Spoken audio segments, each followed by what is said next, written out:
I wish that they would know how bad it actually affects your entire life. Because injury, with a physical injury, that with like an arm, it affects that one arm. It might affect your writing if it's your writing arm. But with a brain injury, it affects your emotions, your attitude, your physical state, your energy levels. It affects every single aspect of your life because your brain controls everything.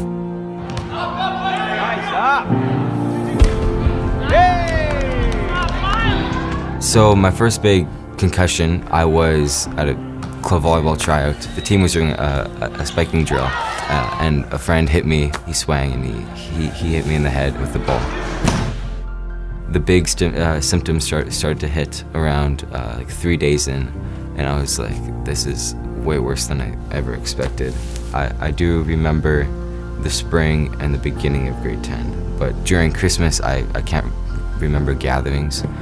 My mom bought me a backpack right in front of my face. When I opened up the present, couldn't even remember that she bought it for me. It was around 2 months of recovery. I had lots of people praying for me, and I kind of like rocked it through that injury. Like I was like, got through. I've succeeded in that trial. And then kind of summer hit, and I felt like I had to make up for everything I lost. And all through the summer, I wouldn't call it reckless, I would just call it uncalculated risks. I was doing the biking skill, and I crashed on one of the big jumps. My ears are ringing. I opened up my eyes and everything was green.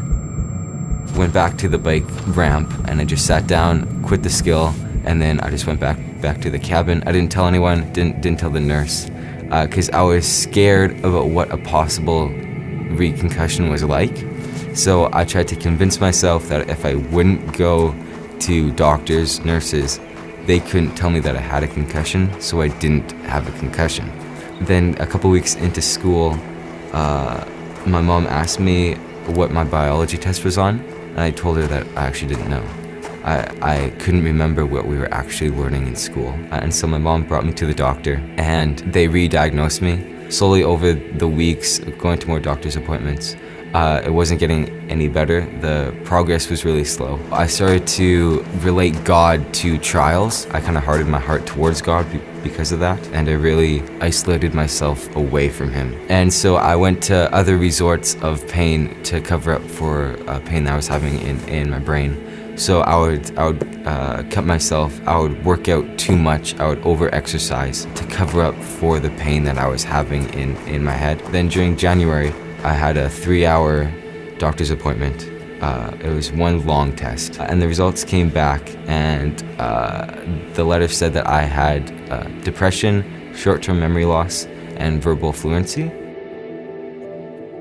Through all this, I was still volunteering at church, doing high school social media, doing video production, photo, and stuff like that during Pursuits.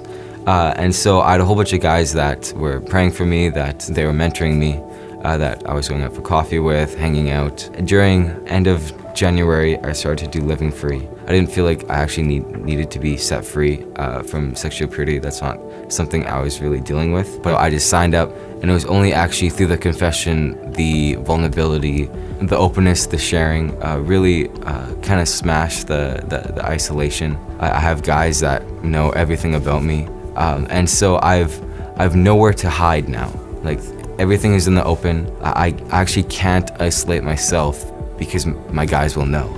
So 2 weeks ago, I got a letter saying that I was able to participate in low activity gym stuff, so like badminton, stuff where I'm not getting hit in the head. But there is no 100% certainty of any full healing. This might be something that I'll be dealing with for my entire life. Going forward, playing sports, doing different activities, I have to be more cautious, I have to be more careful. I don't know if I'm going to play sports next year. I don't know if I'll have the guts to step on a court. I wouldn't say that going forward I'm living in fear. I would just say I have trust in God that no matter what I'm going through, that He's actually there. And I think I've found out who Jesus really is, and how big He is, how I don't know how to describe it. It's just, He's just Jesus. Like how how he can help you out when you're down, how he can pick you up when you're down, how he can raise you up, like how, like, yeah, I don't know, like he's just Jesus, right?